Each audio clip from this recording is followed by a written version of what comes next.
Kenapa diberi nama surat Ali Imran? Karena dikisahkan di situ kisah Ali Imran, keluarga Imran. Siapa keluarga Imran? Istri kepada Imran, ibu kepada Siti Maryam. Apa yang berlaku kepada ibu Siti Maryam? Qalat rabbi inni nadartu laka ma fi batni muharraran fataqabbal minni innaka antas samiul alim. Ya Allah, aku bernadar kepada Engkau. Janin yang aku kandung ini, aku inginkan dia menjadi seorang muharrar. Apa itu muharrar? Muharrar itu orang yang berkhidmat di rumah Allah, di Baitul Maqdis. Itu namanya muharrar. Dalam syariat dahulu, orang yang berkhidmat di rumah Allah itu laki-laki. Seorang ibu mengimpikan anak berkhidmat di rumah Allah. Zaman kita sekarang nak cari orang kerja di masjid susah. Digaji kerja di rumah Allah, dibagi duit, susah tak nak. Ibu Siti Maryam yang dengannya menjadi sebab lahirnya Ruh Allah Isa ibn Maryam, cita-citanya punya anak supaya berkhidmat di rumah Allah. Zaman sudah berubah. Kenapa dia punya cita-cita anaknya berkhidmat di rumah Allah? Karena tahu nilainya kedudukan orang berkhidmat di rumah Allah itu apa. Zaman kita sekarang dipandang, tuan imam je, tukang bersih masjid je, tukang kasih padam lampu je. Jangan tengok tukang padam lampu, tukang bersih Baitullah, rumahnya Allah subhanahu wa ta'ala, berkhidmat kepada Allah subhanahu wa ta'ala. Qal rabbi inni nadartu laka ma fi batni muharraran fataqabbal minni. Ya Allah, terima aku punya nazar, terima aku punya harapan. Janin ibu, kaum ibu kalau hamil tanam niat-niat yang baik. Nak jadi anaknya seorang yang hafizah, nak jadi orang yang alim, nak jadi orang yang berguna. Aku nak anak yang handsome. Tak apa anak handsome yang cantik, tambahkan niat-niat yang baik yang lain. Aku biasanya kalau orang hamil baca surat Yusuf, tak salah nak supaya anak handsome ke tak apa, tak jadi masalah. Tapi jamalul akhlak, jamalul qalb, handsome-nya hati, handsome-nya otak itu lebih penting. Tak apa nak handsome muka, tak apa. Tapi jangan terhad kepada handsome muka sahaja. Nah, baca surat Yusuf bukan supaya hanya mendapat handsome-nya seperti Yusuf alaihissalam. Tapi minta handsome hati. Minta handsome pemikiran. Minta jamalul akhlak, handsome akhlak. Tak apa, minta itu. Faham tuh? Kesan niat seorang ibu bila mana hamil. Tengok kisah ibu kepada Siti Maryam. Fataqabbal minni, ya Allah terima aku punya nadar. Falamma wada'atha, maka ketika ibu Siti Maryam melahirkan, qalat rabbi inni wada'tuha untha. Ya Allah, aku melahirkan bayi perempuan. Walaysa dzakaru kal untha, laki-laki tak sama dengan perempuan. Wallahu a'lamu bima wada'at, Allah pun maha mengetahui apa dilahirkan olehnya. Walaysa dzakaru kal untha, laki-laki tak sama dengan perempuan. Wa inni samaituha Maryam, aku bagi nama anak perempuanku ini Maryam. Wa inni u'iduha, saya ibunya berlindung kepada Allah untuknya. Wa dzurriyyataha, dan keturunannya, minasyaitonir rajim, daripada syaitan yang terkutuk. Fataqabbalaha rabbuha biqabulin hasanin wa ambataha nabatan hasanan wa kaffalaha Zakaria. Kullama dakhala 'alaiha Zakaria al-mihraba wajada 'indaha rizqa. Qala anna laki hadha? Qalat huwa min 'indillah, inna Allah yarzuqu man yasha'u bighairi hisab. Diterima oleh Allah nadarnya. Dia mengatakan, ya Allah, bayi yang kau lahirkan ini perempuan, aku nak bayi laki-laki, karena yang berkhidmat di rumahmu itu adalah orang laki-laki. Sementara bayi yang aku nadarkan nak berkhidmat di rumahmu bayi perempuan, macam mana? Tak apa, wa inni samaituha Maryam. Aku tak boleh kesampaian untuk menjadikan bayi yang aku lahirkan laki-laki supaya berkhidmat di rumahmu. Walaupun tak kesampaian, tapi namanya aku bagi sesuai dengan nadarku. Bagi nama siapa? Maryam. Apa itu Maryam? Yang berkhidmat di rumah Allah, walaupun perempuan. Hakadha ibu yang bijaksana, ibunya cerdik, clever. Nak anaknya menjadi orang yang hampir dengan Allah. Di rumah Allah. Faham dong? Wa inni samaituha Maryam wa inni u'idzuha. Syuf, doa ibu kepada untuk anaknya. Wa inni u'idzuha.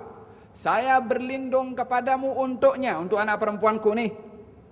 Wa dzurriyyataha, dan keturunannya. Dia minta doa bukan untuk dirinya dan untuk anaknya saja, keturunannya juga didoakan.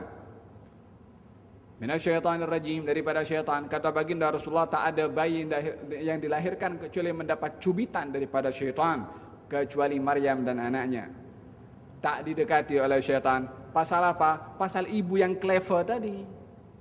Ibunya pandai. Ibunya nak yang terbaik untuk anaknya. Sehingga masa hamil dijaga, masa melahirkan didoakan. Ridha dengan ketentuan Allah Subhanahu wa taala. Faham dong? Fataqabbalaha rabbuha biqabulin hasan. Diterima nadarnya oleh Allah Subhanahu wa taala. Wa ambataha nabatan hasanan. Dia tumbuh dengan pertumbuhan yang baik. Wa kaffalaha Zakaria, dijaga oleh Nabi Zakaria, dibela oleh Nabi Zakaria. Kullama dakhala 'alaiha Zakaria al-mihrab wajada indaha rizqa. Setiap kali Nabi Zakaria masuk dalam mihrab Siti Maryam, ada makanan di dalamnya, padahal tak ada orang hantar. Nak dikatakan orang hantar itu makanan keluar, tak ada. Pokoknya tak berbuah. Di dalam bilik Maryam boleh ada.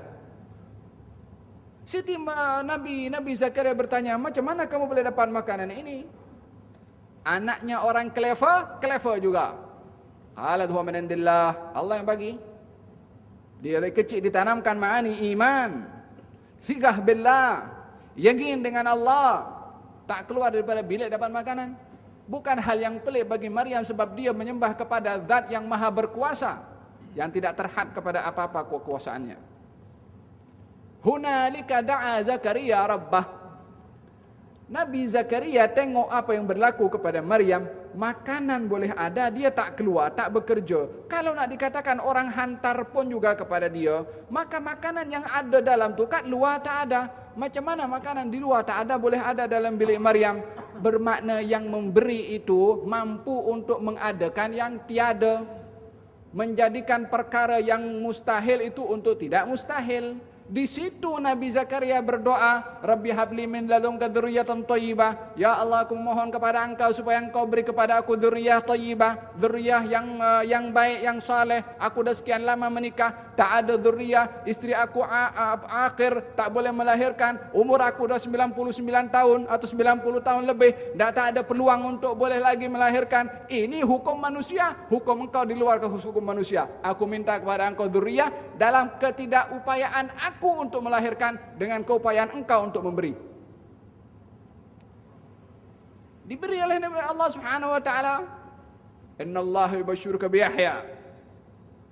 Allah bagi kabar gembira kepada kamu wahai Zakaria dengan anak namanya Yahya. Diberi nama yang bagi nama Allah Subhanahu wa taala. Sebab apa Nabi Zakaria dapat dzurriyyah? Sebab Siti Maryam.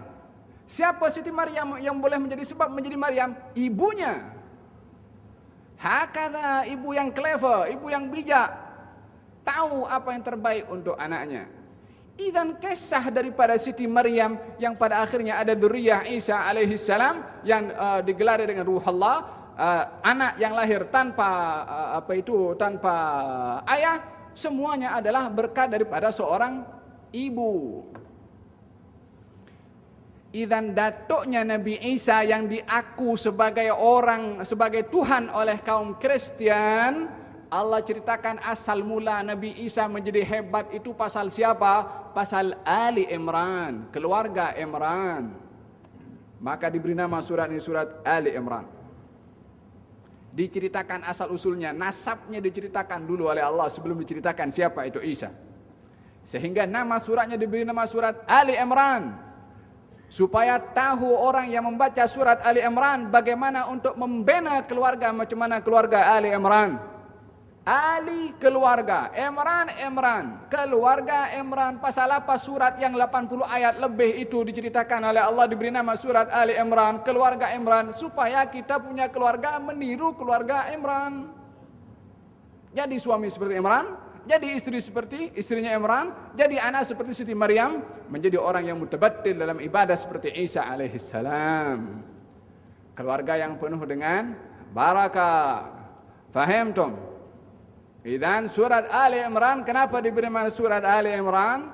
Karena di dalamnya menceritakan tentang kehebatan sebuah keluarga yang mulia di sisi Allah Subhanahu wa taala, dan juga munasabahnya adalah disebabkan oleh karena ingin menjawab kepada kaum Kristen Najran yang menjadi sebab turunnya surat ini untuk menegur kepada mereka. Maka Allah Subhanahu wa taala memberikan penjelasan siapakah Isa yang diakui oleh mereka sebagai Tuhan. Allah ceritakan asal usulnya bermula daripada keluarga Isa ibn Maryam, yaitu Ali Imran.